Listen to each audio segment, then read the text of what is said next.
Oh, I didn't mean To do what? Are we live? Music Gear Podcast.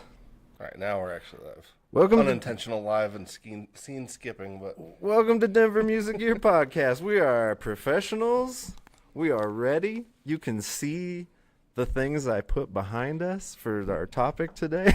nary a banana peel in sight. Yeah. Don't catch me slipping now. Actually, while you get us started there, let me get that note.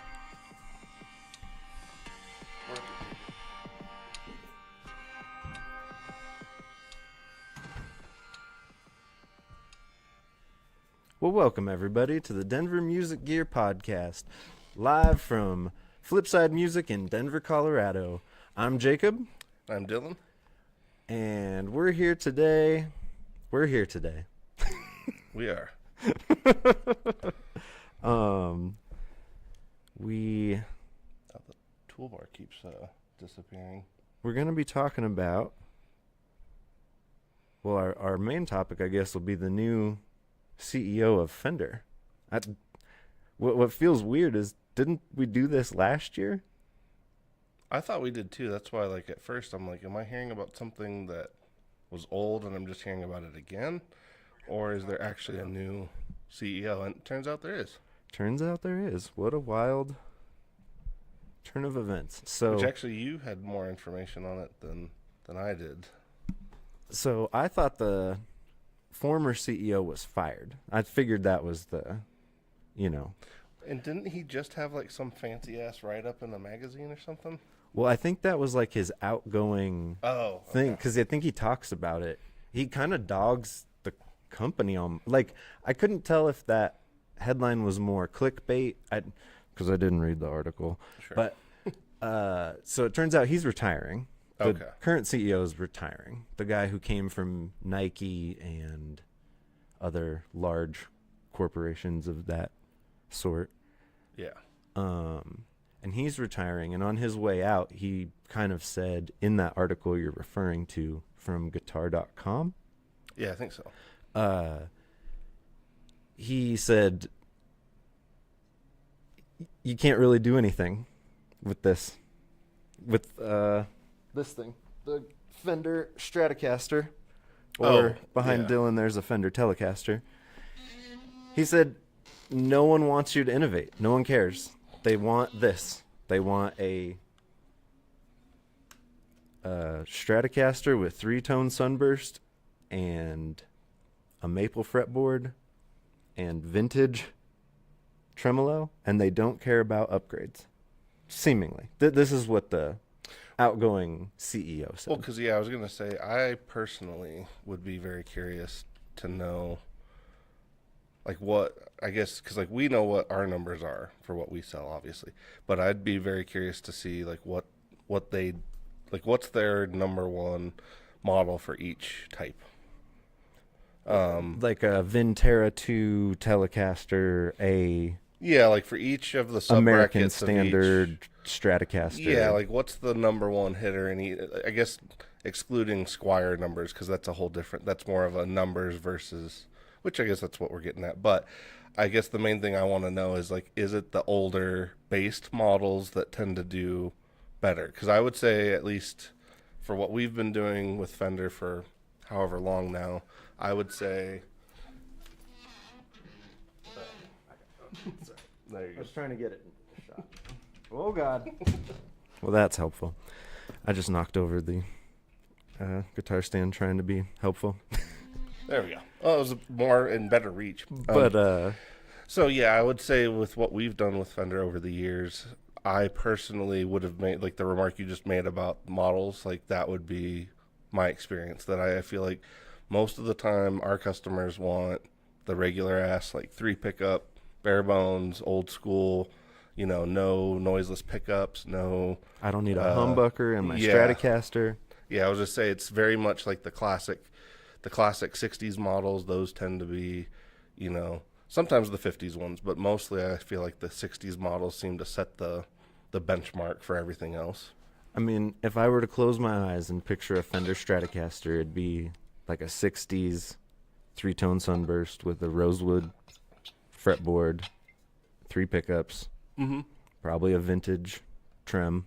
Well, because I think most people with tellies and strats, I think most people, if you get one, they have their own plans for it. You know what I mean? It's not that you can't buy one that's already been done, but I think sometimes when Fender does a model or releases a model where they're sort of like modding it for you, I think sometimes that lands flat because a lot of times it's not like exactly what somebody wanted. It's pretty close or it's in the ballpark, but it's Well, still one of those things of like they got to spend extra money to get those things when they could just get the baseline model that they want. And if they want to get a pick guard for an HSS and install a humbucker after, you know, they can. But I think some people have a lot of plans going into the purchase. Whereas, well, you know, like I guess I feel like with like a PRS or a Gibson, especially with those, like a lot of times if it's a particular model with particular pickups, you're kind of buying the package. Whereas with a Fender, I think the you know the old premise is still there. Like it's a perfect modding platform. So well, and if you have a specific idea in mind, you can get a Sir. You yes, can get, I think Valley Arts is still around. So you can go to these custom places and get yeah, like the guitar that you want. yeah, the designer versions of Strats and Tellys and Oh, you want a fancy your version Jazzmaster Novo. You know, you can go get these things. Mhm. You don't have to get it from Fender. right. And if you do get one from Fender, like I said, I still think it seems to be the classic models seem to be the mainstays. Like not that the modded ones don't eventually take off, but I would say like the Pro 2 models for like the American stuff, that seems to be the main one that because I think most people look at that guitar and they're like, okay, the upgrades are worth it, but anything beyond that is kind of diminishing returns. I was honestly surprised picking up like the Ultra and the Ultra 2s and being like, this is actually a significant upgrade on a Vintera or, you know, the classic style. Yeah, It's got the nice, like, rounded heel and the contours are really comfortable. All hmm those little modern I was just gonna say, yeah, it's a upgrades little more, yeah, while being subtle. The look doesn't change. It's still very much a yeah, yeah. They Stratocaster. don't drastically alter them too much on those, but yeah, it does hit some of those. That is where some of the other things enter in, like the different pickup options and things. But But that brings us to new Fender CEO, yes, who's coming from Fender Japan, where he did a bang up job out there in Japan. Started that store, did a whole bunch of cool modern takes on Fender guitars. well, yeah, because they kind of like even with like the JV series that they did, they basically took the '70s models and kind of corrected some of what you could call issues, but they basically took those models and kind of updated them without completely like without completely destroying the aesthetic or the like you look at it and it still looks like a '70s model, but it doesn't have a lot of the some of the issues that the '70s models could have had. So Yeah. And so I think that's part of the reason he got the promotion. I almost called it an upgrade. yeah, he got upgraded. He got upgraded. He got modded. Was that he had forward vision possibly without while still having a foot firmly in the past, which is kind of a very Japan thing, right? It's Yeah, they're very forward future thinking. forward thinking, but yeah, always have a nod to the past. Yeah. Yeah. And so Which that's an interesting thought. I guess I hadn't really thought about whether that's a good question because like it depends on how long he was there. Like, did he get into that situation and then start kind of adopting some of what was some of the culture that was there, like rather than just shoehorning the American kind of thing into it? Did he actually kind of learn from the people that were already there? Because I think honestly that like obviously Fender doesn't care what I think, but I do believe that they need somebody that has more of that ethos of you can respect the past while also moving forward. You don't necessarily have to like always be like pursuing all these weird, odd innovations and things. Like, you can move forward while keeping, the aesthetic and keeping the things that people like already. And like, I feel like they've always had maybe a struggle recently, or with some of the recent CEOs, where a lot of these guys, kind of like you were mentioning, they're so focused on like the end goal and the numbers and all these other things, that they're kind of overlooking the thing that people are looking for from Fender. For sure, which, is important. The numbers are important, but it's also important to maintain your fan base and grow your fan base, as opposed to alienate. I was just going to say, you don't want a new fan, or you don't want to gain a potentially more, I don't know what you'd call it. Because, I mean, most of the time when you're acquiring a new fan base, they're not going to be as loyal necessarily as the people that have kind of stuck with it through all the years. So I think it's one of those things, like, you don't necessarily want to infringe on the audience that they already have, or the fans that they already have. But, yes, keeping in mind that, because honestly, Fender did do, I would say, over the last few years, they've actually done a pretty good job of reaching out to younger artists, which is a big step. Because, like, for before, it seemed like they didn't really care too much. And that's something that I've been thinking about recently, of like, it's not like you're going to gain a new audience necessarily of people in their 30s and 40s. Like, maybe there'll be a handful of people who are like, well, I played Gibsons my whole life. Maybe I should give Fender a try. Yeah. But I don't think that's a huge group. But every year, a new batch of guitar players joins the ranks, right?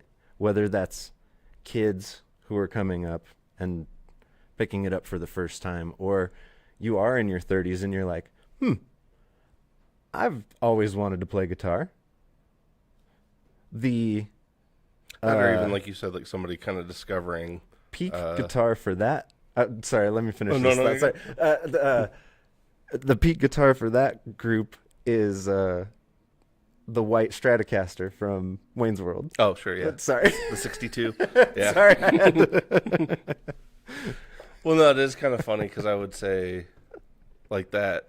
Well, it's weird, because it's funny, because I guess I assume the way Gibson is that they kind of fall into more of the, like, they're kind of keeping their older crowd. They're not necessarily reaching newer players, whereas I do feel like Fender, they, between the price and then just their marketing in recent years, they have done a much better job of trying to appeal to younger players. And I think they're doing a good job of also getting their gear in the hands of younger players, which is good. So, like, that's been a big thing, like, Kingfish having a signature model, and like players that were already kind of more Gibson adjacent that have made the move over. Which, as I've understood, he wanted a Gibson signature. Exactly. And they kind of shunned him, and that's why his Fender is very Gibson-y. Yes. Yeah, no, it's kind of the natural stop for anybody coming from like a Les Paul, is to go right to like a Tele Deluxe. Which, from a marketing standpoint, why? Oh yeah, no, that's what I mean. I have no idea. Like, that is the one thing that you can't knock Fender for, is like they are seeing younger artists, and they're like, again, they're getting their gear in their hands rather than overlooking them, or just even because, like, again, you're alienating them, but you're also alienating all their younger fans that may get into guitar because of them, or the older fans who don't know these younger artists. I didn't know who Steve Lacy was.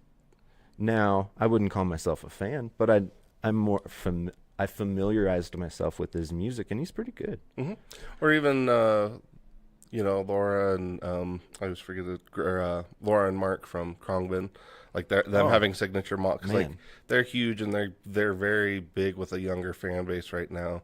And so that's another one. Like, it was pretty brilliant to get in and do signature models for both of them.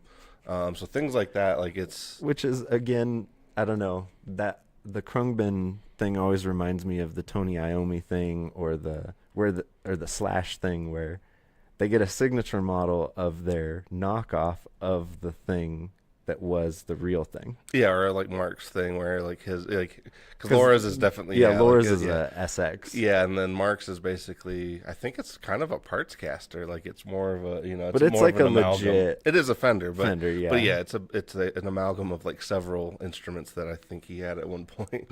But again, brilliant move to get, like they're looking at younger artists, younger bands, or bands that are having younger fan bases, and they're getting a hold of them. They're doing the logical things. Whereas it seems like you said with Gibson, because I know like the Kingfish thing, that one seemed like a dumb one. Marcus King, like I think that's another. I don't know if he did finally get one or not, but I was like, he's another one. Like, why in the world would you not be going for him as a signature artist? If it's just like there's some of them that seem like no brainers. Like the blues will be forever. And if you're guitar or guitar adjacent, you should probably at some point lean into the pentatonic posers. Yeah. Still pay attention. I mean, and it is funny because like Ike says quite often, it's like there's as people that guilty, by the way. Yeah. Well, I was gonna say all of us are kind of we're all way into this stuff and have been for some time, but there is always somebody who's brand new. There's always a new person every day that's just getting into things for the very first time, and what they encounter first, like that can kind of set them up for what their tastes long term. And so that's where I do think I don't know, I think Gibson has shot themselves in the foot a little bit over the last bit, of not really like trying to hold on, because I mean they've had a few artists, but I guess I also feel like they tend to be like, hey, you can have an Epiphone first, and then we'll see how that goes. Yeah, we'll see how that goes, and then you can have a real, So like, whereas like Fender or PRS, they go the other way. They're like, we're giving you the core thing first. Yes. It's expensive. Yes. So for your, high-heeled fans or diehards who want to save a little bit. Yeah. And then a year later or 2 years later, they're like, oh, here's the Mexican made. Yeah, here's the production model, and then maybe even a Squire model, depending on the artist. But because like that was one thing where Jay Mascis, obviously he went the other route. He started kind of more with the Squire, and then he got his signature Fenders. But that was a purposeful choice to put affordable quality instruments into the hands of. Yes. Well, and they knocked it out of the park with that model. That's a great guitar. Yeah. But yeah, that's one thing that I think. I guess I'm assuming with the new Fender CEO, I would assume that's something they will keep up, since they already kind of have that momentum. But I am curious to see, because like I think I mentioned this the last stream when we were kind of briefly talking about this. I think like the Fender Japan stuff is top tier to me. Like the American stuff is solid, but any of the Japanese models I've tried have been incredible. So if he can kind of bring that same kind of vibe to the U.S. stuff, I think that's going to be a good move. Yeah, and his name is Edward Bud Cole. Edward Bud Cole for the record, and he does go by Bud.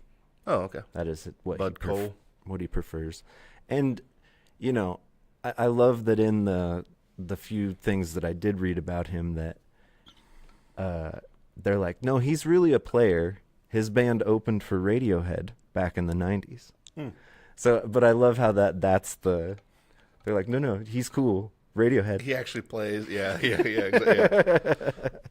But I mean, that goes a long way, because that is a thing of.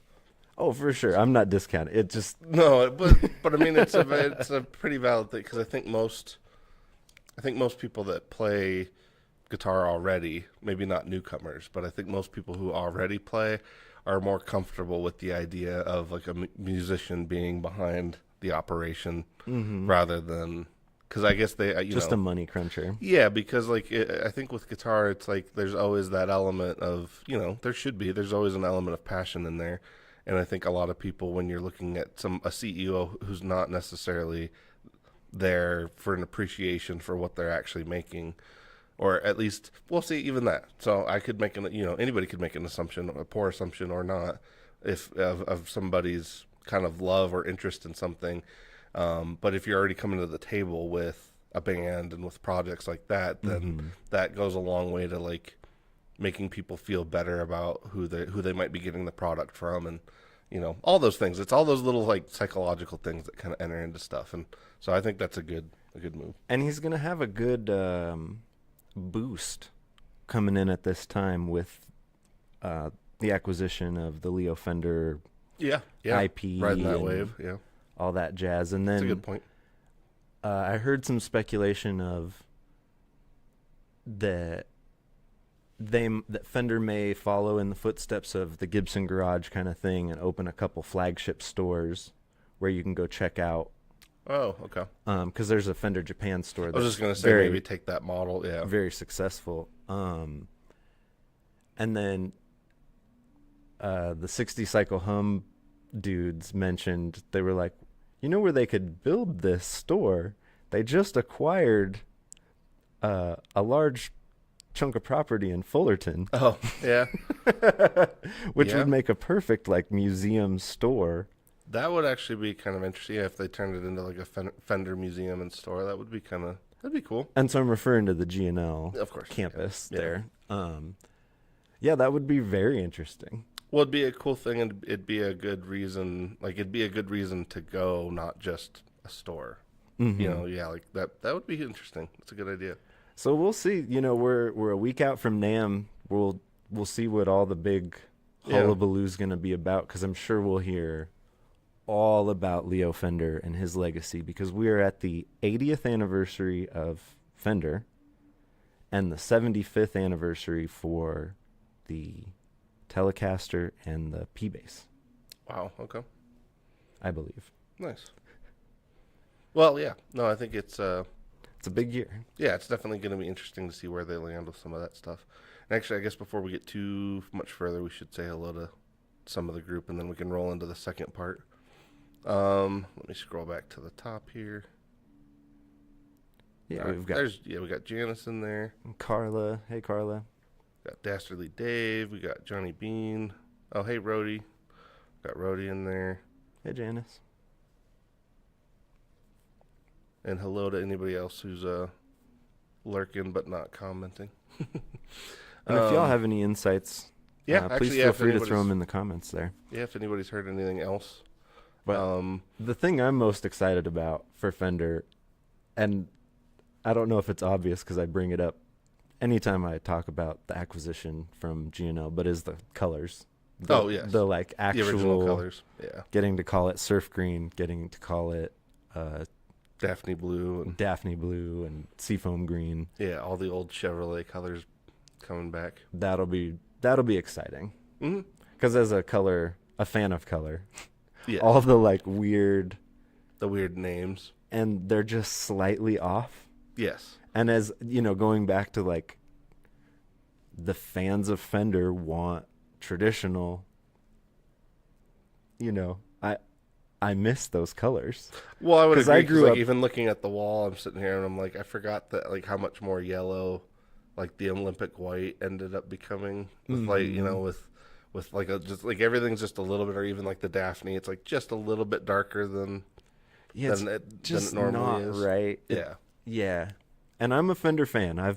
I grew up, you know, that's who I loved. I have a Stratocaster. I have a Stratocaster and a Telecaster that match. Is that is that like the first guitar that you sort of fell in love with in terms of an image of a guitar? Yeah. Was it a Fender? Is that like kind of what you think of when you think guitar? Or? Yeah, because I fell in love with guitar, 90s Clapton. Oh. 80s Clapton. Okay, I didn't realize that. Okay. So he's the reason I play guitar. Huh. And really more like the unplugged. Oh, interesting. Okay. But then, you know, he's a Strat guy, or was at that time, and has the signature. And yeah, I was gonna say, I mean, I guess he really has been. Yeah, because I mean, I can't think of anything else he's played much of in the last several decades. Ever since the beginning, when it was the SG, the Fool, or well, yeah, because that one still to me Gibson is or the I was gonna say him Les Paul or the the 335. Honestly, his Blind Faith Telly is one I always loved too. The double bound Telly with the Strat neck on it. They even had that. Yeah, I love that one. Yeah, I don't know. For me, for guitar, I mean, I guess, I don't know. For me, it is kind of hard. I mean, I know a lot of people obviously think of Jimmy Page, but he is kind of one of the first ones where I think of when I think guitar. Mm-hmm. You know, he is one of the first ones, especially with the Les Paul, because like I'd say like him and like Paul Kossoff and a few others that like for me it was like Les Pauls initially that kind of got me. Like when I think guitar, for some reason I still think of Les Pauls and that style. But for me, also, I would say like some of my favorite. It took me forever to get into a Fender, but it was one of those ones where like I always really wanted to love Strats because some of my favorite players play Strats. But for me, it was personally a really hard thing to get into because to me, like there's a night and day difference between like a 50s style Fender and a 60s style Fender.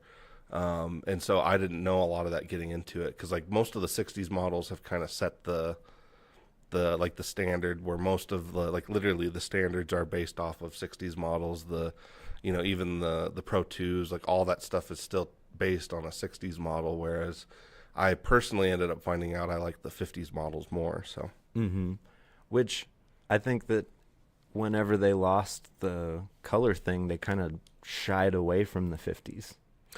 They really did, because you really haven't seen yeah that push. Yeah, the in a Venteras while. are kind of one of the only ones where they even release anything that's 50s adjacent. I mean, they did do the vintage 2s for a stretch, but again, even that was kind of, it felt like they were kind of testing the waters there with that as well. Because I think, I don't know, I feel like the 50s models get a weird, not a weird reputation necessarily. I guess I just feel like the conversation around them is odd. Because like a lot of people insist that the thinner necks are the ones to have when it comes to a Fender, and like I've always personally bonded more with like the really thick necks because it just, something about it feels more stout, therefore it feels more like a workhorse. I guess it's like playing on, I don't know, it's like insisting on driving a Model T truck or something, you know what I mean? It's like it just feels like the right thing if you're going for the old stuff, whereas for me the 60s models, they can be really great, but they also tend to be a little thin for me. And I think I like a thicker neck, but I've always played thin necks, so that's just what's more comfortable. Well, I'd say the dominant conversation, because I mean, I don't know about when you were first getting into guitar, but like when I first did, everybody that was older than me that played guitar kept telling me that like the thin neck was the one to have. And like that was always the insistent thing. There was no older person telling me anything. Well, I just mean like even like going to stores and talking like with older players, like it was just always people always insisting that, even the friends that I had that had already started playing, like the insistence was always on thinner necks. And I just feel like, yeah, and I guess like reading the magazines in that time, everything was getting thinner because Yes. like that became the peak shredder era. of like the I'm trying to think of what Ibanez. Those had like the thinnest, flattest necks on them, and then came the Parker Fly, which was like Yeah, that one's almost like just a fretboard with like a little bit of little back on Yeah. it. That was not a the one I played I did not enjoy. It was too thin. yeah. Far too thin. If you're only doing like the more classical kind of grip, they kind of work. But yeah, I would agree for like a bread and butter guitar, it was difficult for me. But then it like started to get thicker and thicker, and then they got to be like baseball bat sized, which I feel like every time I pick one up, I'm like, this feels right. And then a couple minutes in, I'm like, I don't like this. Like it feels real comfortable, and then all of a sudden I'm like, And then it fatigues. I'm missing the thinness. Okay. Yeah. Interesting. Yeah, for me it was because my hands, they're not like big, like quite like Ike's. Like Ike has a whole different kind of situation going on with like his knee, because he like literally needs a certain size of neck or else it's very uncomfortable. For me, it was more the way it sits in the palm.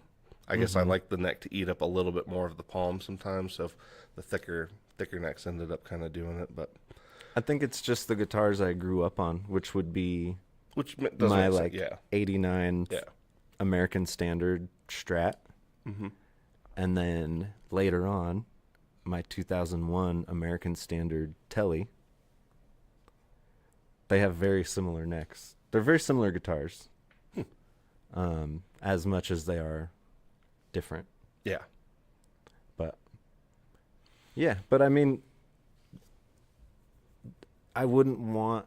And here's the thing, like, I was gonna say I really enjoy the traditionalness of The traditionality. I'm just kidding. yeah. Just making That's words. probably better. No, Traditionality I have of no. Yeah. those guitars, But then I also have a carved top dual humbucker telly, which is about as far from traditional as you can get. If it had a whammy bar, that would be yeah, the like kicker. yeah. Because I know which one you're talking about. That one is pretty fun, but yeah, that one you're right because that one takes like another step from a deluxe, like even closer to a Les Paul. But like, it's super cool. yeah, it is. And I love that it's a telly and a Fender at that. Like it's not a Schecter, which that's Like, probably functionally, it's kind of that's probably exactly what they did. That Schecter was becoming really popular at the time, and they're like, we need to compete. Yeah. Well, it is one of those things though too, because a lot of telly players like that's the, that body shape is just what works for them. Well, and growing up, I thought it was the ugliest guitar. I thought the headstock was the ugliest thing. And then it grew on me over time, and I was like, why do I like this so much? Yeah, it's weird. I have a hard time with tellies too, to be honest. Like, there's certain players that there's certain models too, I would say, because actually like I said, the Blind Faith telly, I think that is actually really cool. Any of like the telly deluxes that have like the 70s headstock, I do enjoy the way that those look. That's my favorite, I think. Configuration. Yeah, I just think something about like the bigger headstock on a telly, like it looks right.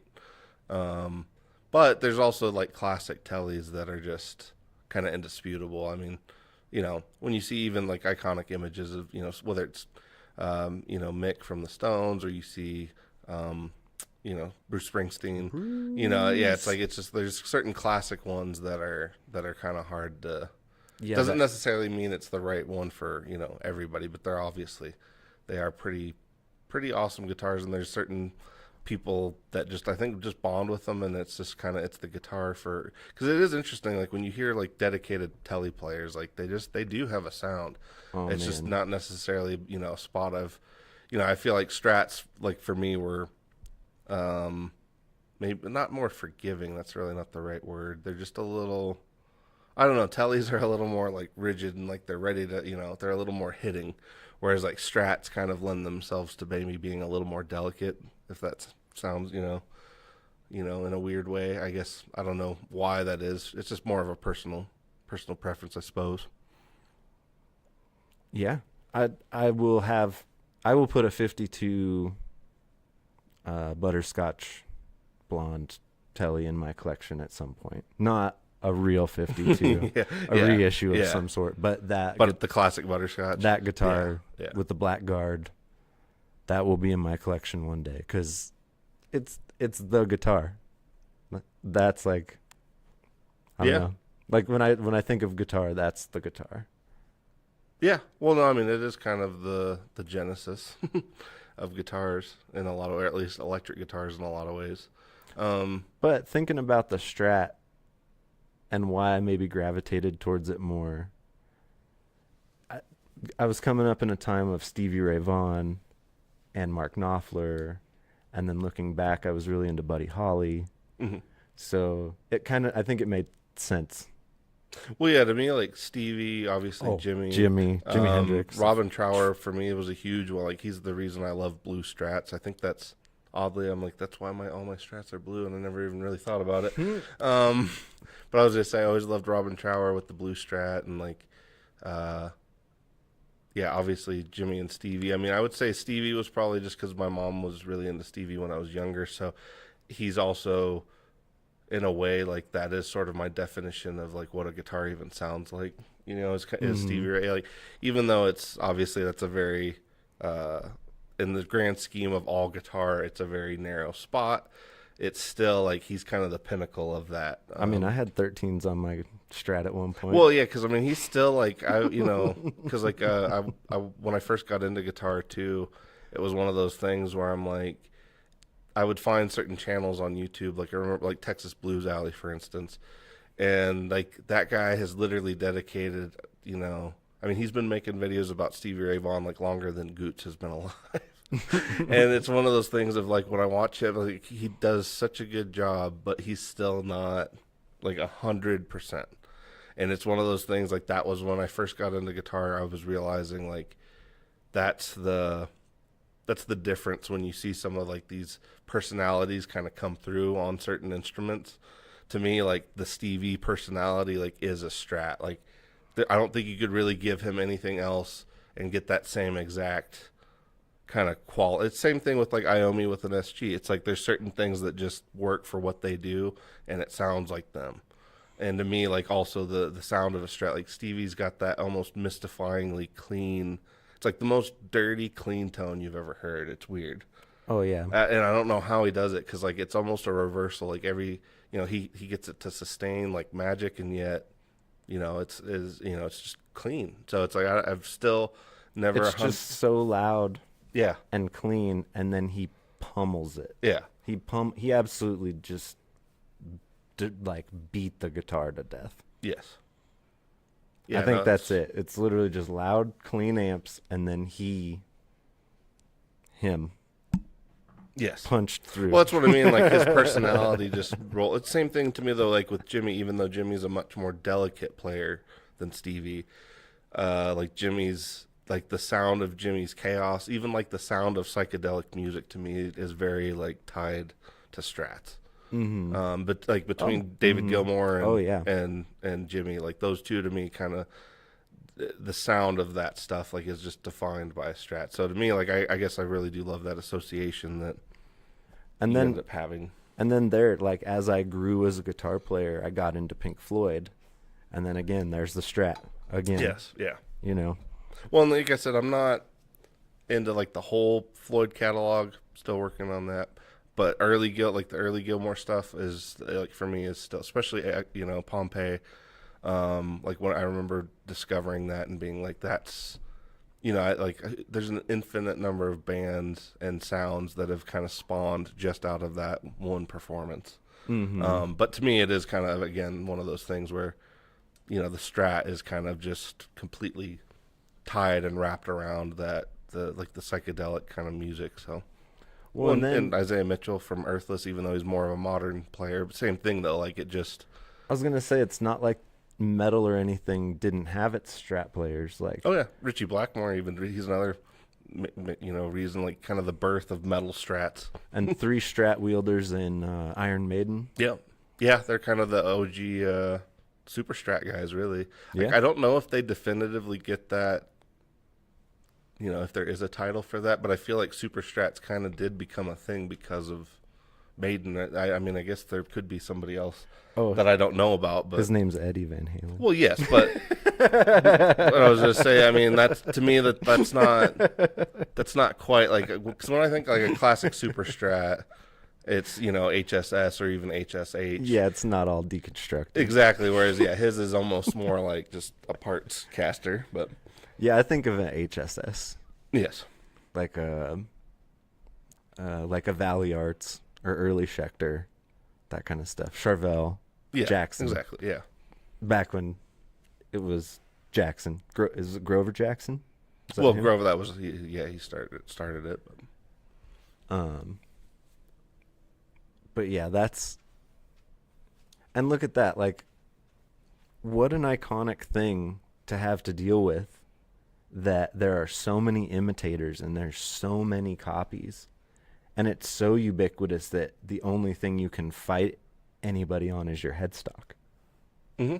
Well, yeah, I mean, I think I've had that discussion before too, of like, that must be a tough place to be. Yeah, well, like, there's the hold that Fender has on guitars, electric guitars, but there's also the hold that they have on the bass market, because it's like, when you think about it, like, I mean, other than some of the odder shaped basses, which there are usually just variations of guitar body shapes, 90% of the bass market is based on a Fender, P bass. I mean, P or a J. Yeah, it's like, it is pretty wild how much, I mean, there's endless variations, but at the end of the day, they all share that DNA. So, and in all of my years of learning about recording and studying and listening to engineers talk about things, or session bass players in particular talk about being in the studio, they'll try all sorts of things. This new fancy bass, this new fancy this thing, this new fancy whatever, and then at the end of the day,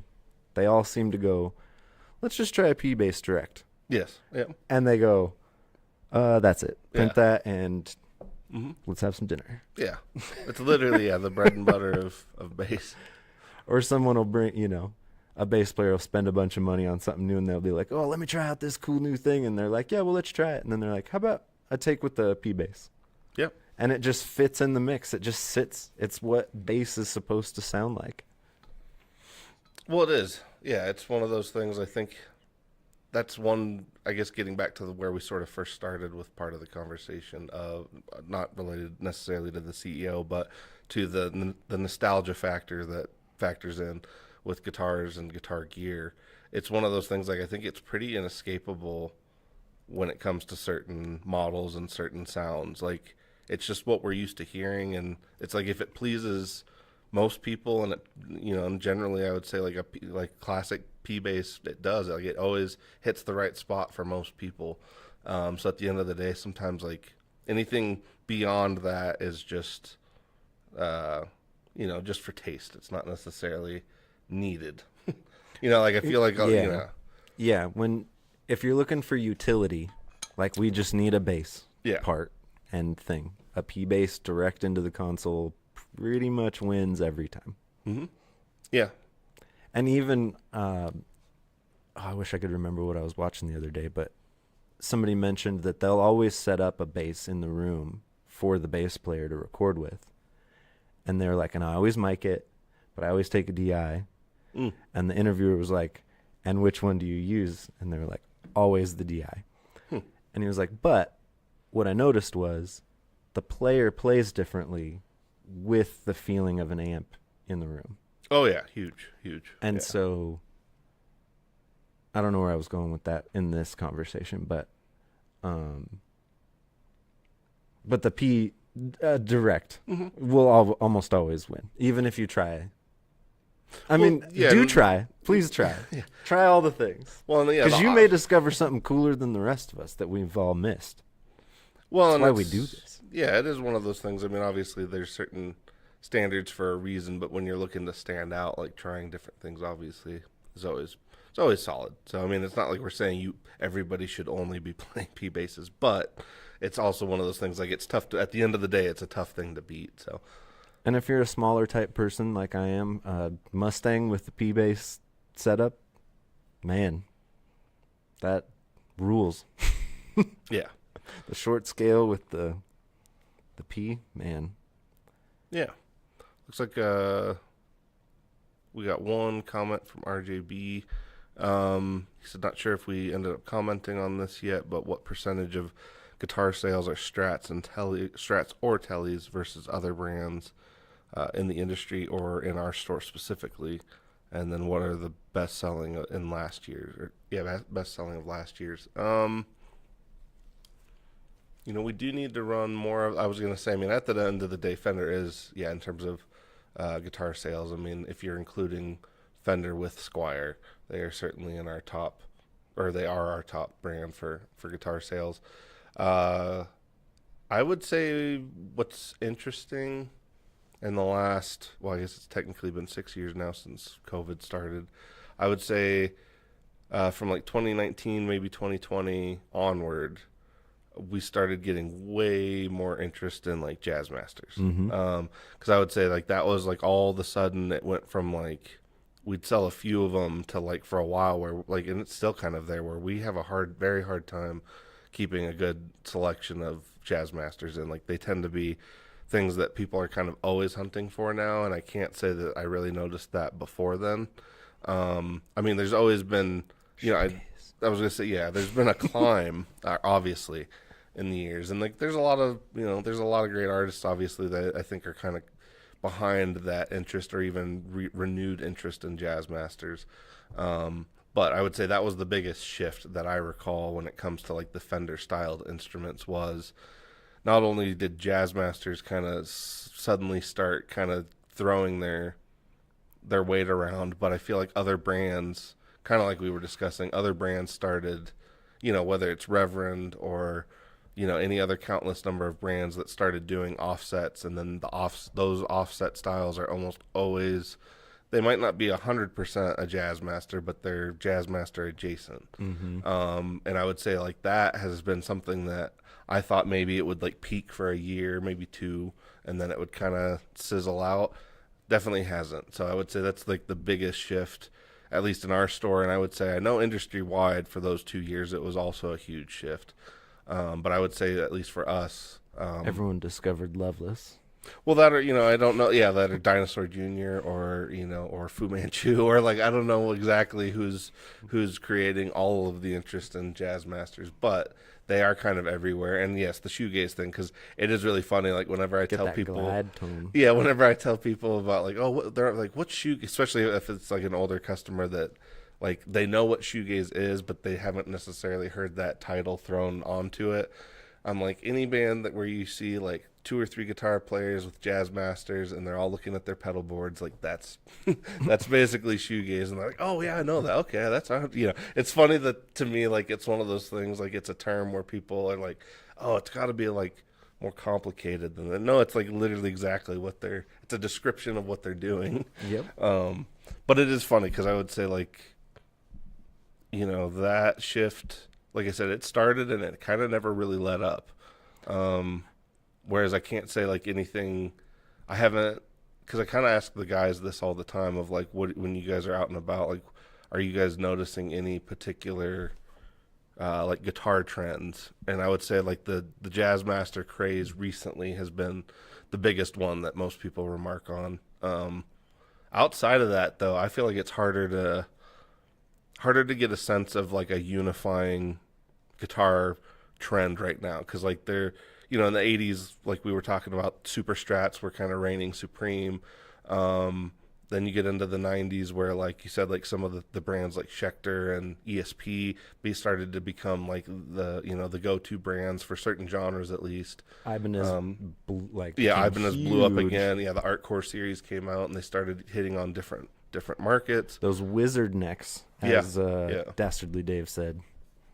Yeah, so it's like they I feel like there was overarching trends, whereas right now, I personally, you guys might have more insight on it depending on the different regions you guys are in, but I feel like there hasn't been like a unifying guitar brand or style for quite a while now. I'm with you, Brian. Before I knew it was the 75th anniversary of the Telly, I had a thought. I was like, 2026 is the year of the Telly. I'm calling it. And then the next day I learned it was the 75th anniversary, and I was like, maybe I subconsciously knew that. Yeah. Well, it probably will be. I mean, you got the Springsteen movies coming out. You got the anniversary. You got a lot of, which actually it was really funny. I thought I saw, it wasn't too long ago, somebody was asking Springsteen about it, like if, doing like a signature Fender or something. And he basically just told people to go get like a butterscotch Telly and just play the shit out of it. He's like, if you want his signature model, just go get a butterscotch Telly and just play it. Yeah. But yeah, it was kind of funny because like at the end of even we were kind of talking about. Does he know those cost like? No, well, no. I Six think he figures means now? like No, I'm any just bare kidding. bones butterscotch Telly. Yeah. He's like, I just bought something from the corner store. Right. But yeah, I was gonna say, even like we mentioned Krongben earlier, like I know Mark, like it's funny to me because we do get a lot of customers now that kind of ask about that sound, and it's like at the end of the day, like his sound is mostly just him, his guitar, and an amp. Like yes, he does run some reverbs, he does occasionally run some boosts and things, but the vast majority of it is just practice. Yeah, his pedal board is bare bones. It is, yeah. And I mean, like the fanciest thing he has on there is like a Strymon Flint, which is just reverb and trem. So it's really not like there's not a secret sauce that you're gonna get from a lot. And actually, that is sort of an overarching. I know his secret sauce. I know the Krongben secret sauce. Yeah. 12 hours a day, playing together. Well, yes. Every single day. Yeah. That's their secret sauce. Yeah.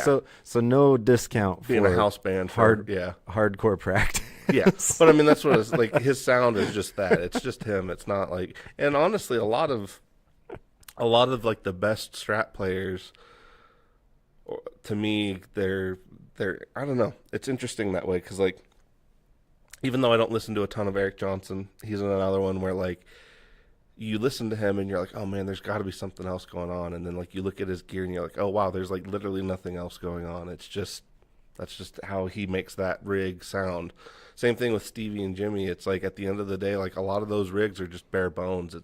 It's Well, like Jimmy didn't have a chance to make it No. to no, and quality gear. yeah, and I'd be. It was kind of funny because I do remember that conversation with a customer of like, he said something about this was, if this was good enough for Jimmy, it was good enough for everybody. And I was like, well, he didn't really get an option. Like I'm a firm believer if he was still alive, he'd have, I think he'd have a collection that would outdo the Edge personally. Because I think he was fascinated in just sonic manipulation, not just playing guitar. Oh, he would he'd probably own the museum of Yeah. fuzz. Yeah. Like he would literally be like, "Oh yeah, I've just got all of them because they gave them to me, and you can look at them in this new fuzz museum." Well, that's what, yeah, because I mean, with him, like, he literally had every effect that was available at the time. Being made for him too. Yes, or even commandeering kind of things that were made for other, the wah pedal that was made for horn players. The Univibe that was made to kind of simulate Leslie's. So it's like he ended up taking a lot of things that were not necessarily geared for guitar, and he made it work. But that's why, like I said, I think if he'd lived, I think he would have pushed all of that, as far as it could have gone. Oh yeah, yeah. He was a sonic explorer for sure. Yes. Whereas I think on the contrast of that, like I actually think Stevie's rig would have probably remained very basic. Like I don't think he really. There's not really anywhere to go. Yeah, no. For him, like I think it seemed like towards the end of his career, he was kind of getting more into jazz. So like I could maybe see him varying up the choices a little bit more, but I don't know. Or even slimming down. Yeah, but yeah, I don't know that he would have really been like, pushing the effects side of things. I think Hendrix, in that regard, he would have been really pushing. I think if you look at someone like John Mayer's board, that's about as far as Stevie Ray Vaughan would have gone. Yeah, if that, yeah. And his board doesn't look too dissimilar to what Stevie's was looking like back then. Mm-hmm. So yeah, not a lot of evolution in that sense, but Yes. Well, yeah, and then the you can only do so much to a tube screamer. yes. Ask No me- matter how many hundreds people. Ask me how I know. I've bought too many not knowing. Oh yeah, no, I know. Like those were things. Like I always thought eventually I would. I don't know. I guess with tube screamers, they were one of those things again too that everybody kept telling me to get when I first started. And I was like, once I finally found out other overdrives, I was like, oh, I didn't need this after all. Well, and I was always after a distortion, not an overdrive trying to pedal. find your way to, yeah, that makes sense. Yeah. Before we wrap, well, I guess we may as well wrap up. The only other thing I thought that was of interest, I still don't know much information about it, but the only other thing I had heard was about the company that owns, or the holding company that owns Carter. In Nashville, they ended up acquiring Norman's rare guitars. Mm-hmm. And that seems like it could be like hot news of like, oh my God, what's happening? But Norm was looking to retire. Yeah, it looks like This he was was actually distinctly looking for the right company. Yeah, the right company to kind of continue it. Yeah. So like, I think it was, it wasn't so much of, hey, I'm retiring, show's over. It was more like, hey, I'm retiring, I need somebody to pick up the mantle, I guess. And I mean, it makes sense. I don't know much about the holding company necessarily that runs Carter, but it seems like if any shop was going to make it work, or if anybody with any kind of expertise was going to make it work, that seems like a pretty logical one. So I thought that was kind of an interesting thing. And they seem like the authority on vintage instruments, that's for sure. But besides Norm's. well, and that's what I'm curious about is like, how Norman's is rare that going to guitars. kind of change? Because I would say like Norm's, at least for us and stateside, and especially on the western side of the states, Norm's is kind of one of the main authorities, at least for a lot of the vintage stuff. And then obviously with It probably just doesn't change much. yeah, well, I just meant more of like now that they can kind of, will they be sharing a pool of stuff? Can things move back and forth? Or is it going to be more of this? Yeah, it's this probably one's more that. exclusive and this one's more. No. Yeah. I was going to say, because I think it'd be interesting opportunity to kind of move, because that stuff that's probably hitting, norms is probably quite a bit different than the stuff that comes through Carter. So Yeah. just based on the regions, but Yeah. And then they also took ownership of his private collection, which is going to be wild when that hits the market oh yeah, eventually. yeah. Because can you imagine what the hoarder of the greatest collection ever could look like? Like if everything that rolled through here, you were like, yeah, I'll just put that in mine, in my vault. Yeah, no, that would be pretty overwhelming. Because like the thing that I'm thinking about Norm, is it Norm's rare guitars or Norman's rare guitars? Or is this some kind of weird Mandela thing? Anyway, they supply a lot of the vintage instruments to do vintage correct films and things. Yes. Yeah, like I think they ended up providing, well, obviously a lot of the, there's the infamous Martin from the Hateful Eight. I think they may have provided, I don't remember That if they came did. from Martin. Oh, did I that? think Oh, that that was came out of directly their, from that. like, Okay.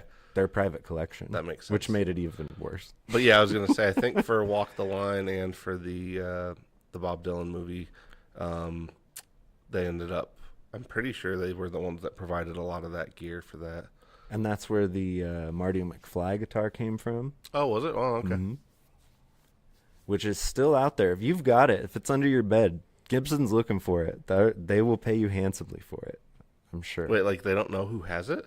They did that whole campaign to find it, which I actually thought they had it, and that was just a marketing campaign of like, where is this guitar? And then eventually be like, here, you can buy one for $20,000 because we have the original one right here. They couldn't find it. Wow. In that whole like search thing, that was a real search. They could not find it. Still haven't, apparently. It's still out there. It's under someone's bed or in a landfill. Christopher Lloyd's just like hanging out with it somewhere.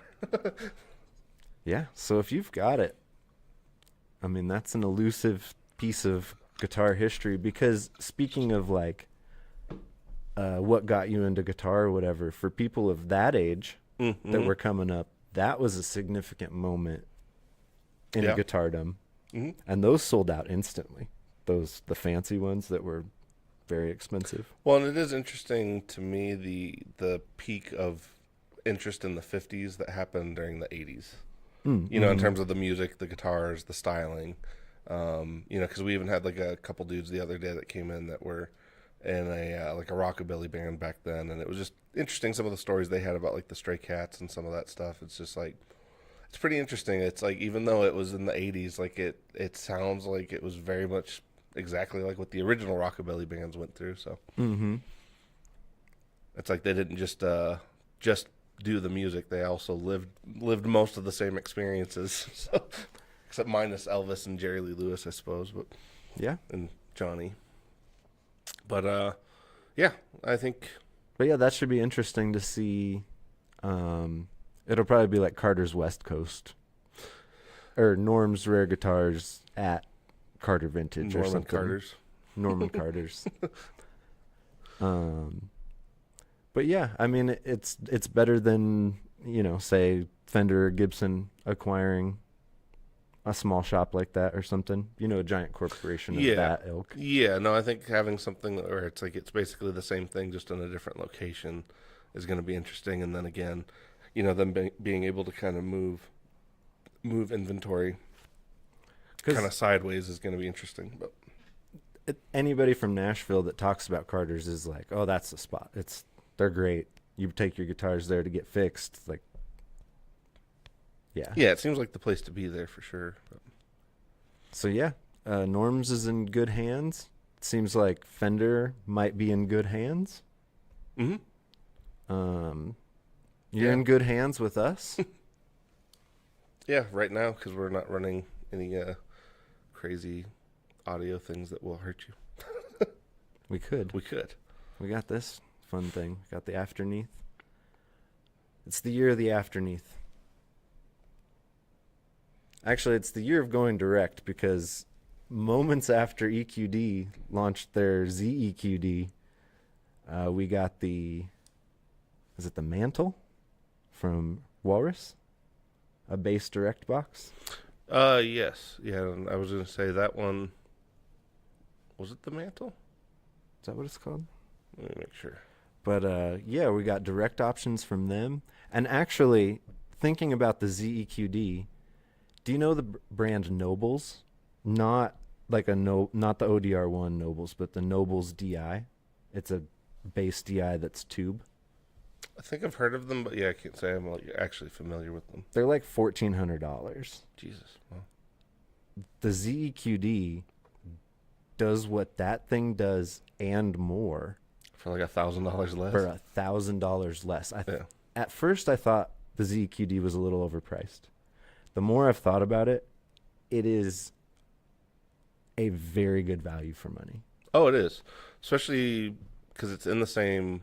It's fulfilling a lot of the same things for things that are already in that weight class in terms of price, and it's a very different option compared to like the ACS one from Walrus or the Iridium from Strymon or any of the two-note stuff that's kind of in that same wheelhouse. Like it's a very different piece that it's offering, and I think it was kind of funny because even Derek from EQD, like he called earlier, and I was kind of asking him, I'm like, what was your like experience with the ZEQD? And it was actually kind of funny because it was kind of similar to what James and I experienced, where he's like, he ran it in front of just like a clean amp, like day one when he got his in, and he's like, yeah, this is pretty good. And then I guess he ended up talking to like the rest of the team, and they're like, oh no, try it in this configuration. And then I guess it occurred to him, and he was actually using it. He ended up trying it as kind of an EQ / boost for some of its higher gain amps, and actually found more fun out of the tube part of it with that than he did initially with just boosting a clean amp. But it was really funny because same thing. Like once he tried the headphones and once he tried recording with it, then he was like, "Holy shit, this is really good!" Because like that was. I think the thing that that marketing is gonna have to overcome with that thing is it's not a tube drive. Exactly, and I think when you look at it on the face of it, that's what people are expecting. Assuming, yeah, because like that was exactly what James and I like before we got into the thing, and when we got like literally, I don't even think it was 5 minutes of playing it, and I'm like, okay, I got to read the manual because I'm like, this does not appear to be the intended. It's in fact designed not to break up. Right. It has so much headroom, it will not break up. Yes. That was on purpose. Yeah, and I think that's the part of it that is. It's a gooderizer. Well, because I was going to say that's my favorite word for it. Yeah. It's a gooderizer. Well, it applies that nice, kind of sweet tube sound on everything, but it's also one of those things of like the way it interacts with other pedals is so much more what you're used to when you play tube amps that's the part that's so appealing. Like it's not a compromise. No. And that was the thing of like at first I kept thinking, I'm like, well, what is this kind of hitting? Because at first you're like, well, what is it? Is it a tube booster? Is it a DI? Is it a cab sim? Is it an EQ? Like which one is it? Because you're thinking it's got to be one of these more than the other. And I think it's not so much that as like it is what you need it to be at the moment. Mm-hmm. But it's also a phenomenal kind of alternative to a lot of the solid state stuff that has kind of been the overwhelming market for that type of thing so far. Well, and my favorite use case for it so far has been to take my Tone X1 and just make it that much better. Mm-hmm. Like I wasn't really missing anything from the Tone X1, but I added the ZEQD after it, and it was like, oh, well, and I've heard amplifier. And I was just going to say, I've heard a lot of people that have picked them up have used them now as kind of the input stage for their, like, so not even always using it in post, but using it as the actual input stage for their modelers. I'd like to try that. Yeah, because then you're kind of giving yourself basically a tube input stage before it hits your modeler. So the touch may be even better. Yeah.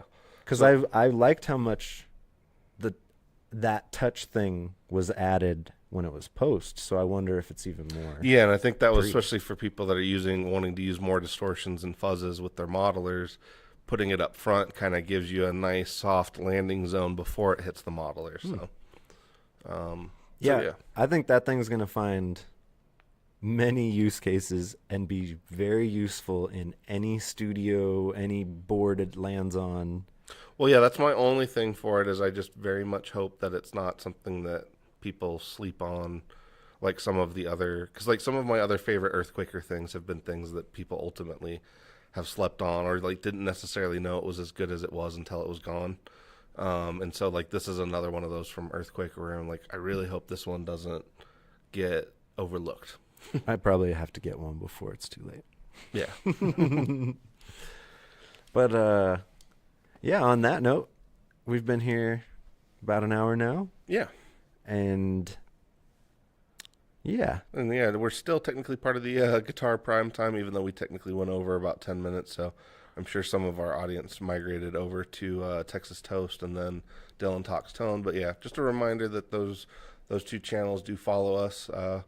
And I think that's pretty much it for this week on this part of it. Obviously, we'll be back on Monday.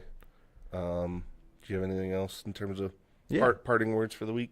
Don't forget to like and subscribe. Oh, yes. And share with your friends. And just to keep it on your radar, we've got the Denver Music Gear Expo coming up June 13th. We've got quite the lineup. We've got Jamie and Julie from Earthquaker coming out. I think we've got Reverend. Yeah, I believe we got someone from Reverend, PRS.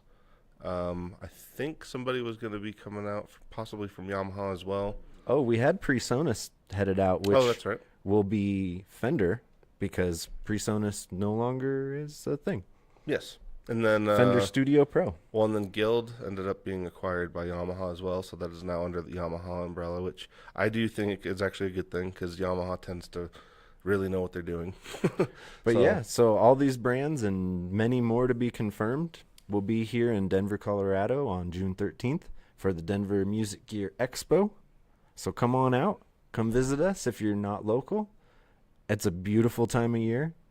Really is, yeah. Hopefully if we get a little bit more rainfall before then, it'll be just the right time. Yeah. Early June is prime time to be in Colorado. Yeah. Come here for the expo, then shoot up on Sunday, go see the mountains, and make a weekend out of it. Yeah, go hiking. Go do a 14er. Yeah, sure. Well, yeah, maybe if you build in a buffer week to get acclimated. But yeah. But yeah, so we'll see you Monday for Getting in Gear and Maris Monday. We will maybe see you next Thursday live from Anaheim. Yeah. We have to figure that out. But yeah, we will see you all on the flip side. On the flip side. But